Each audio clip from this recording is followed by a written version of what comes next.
અરવલ્લી જિલ્લાના શામળાજી નજીકથી સોનાના નામે ફ્રોડ કરતી ગેંગ ઝડપાઈ છે. જ્યાં રાજસ્થાનની ગેંગ પિત્તળના બિસ્કિટ પર સોનાનો વરખ ચડાવી તેને અડધા ભાવે વેચવાનું જણાવી લોકોને છેતરવાનું કામ કરતી હતી.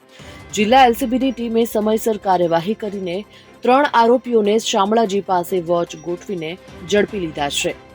જિલ્લાના શામળાજી નજીકથી સોનાના બિસ્કિટના નામે મોટી છેતરપિંડી કરતી ગેંગ ઝડપાઈ છે. જેમાં રાજસ્થાનની એક ગેંગે ખોટા સોનાના બિસ્કિટના ધંધાથી લોકોને કરોડો રૂપિયાની ઠગાઈ કરી હતી. જેને લઈને જિલ્લા એલસીબી ટીમે 3 આરોપીઓને શામળાજી નજીક આવેલ શમળપુર ગામ નજીક બાતમીને આધારે વોચ ગોઠવી જ્યાં કાળા કલરની હેરિયર ગાડીમાંથી આરોપીઓને ઝડપી લીધા છે.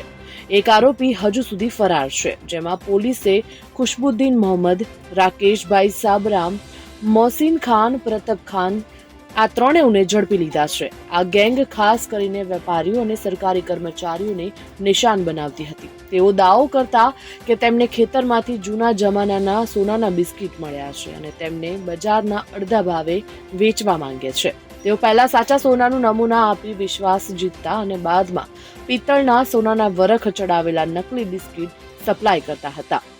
આ ઓપરેશન એક વેપારીએ આપવામાં આવેલી ફરિયાદના આધારે હાથ ધરાયું હતું.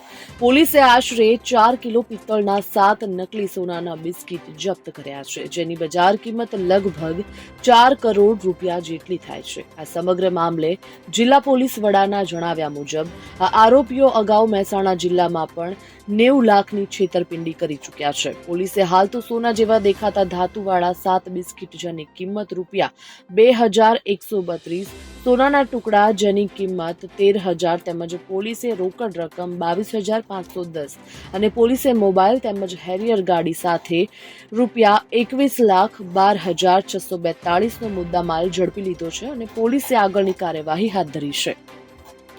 Bureau report, Gujarat fight news.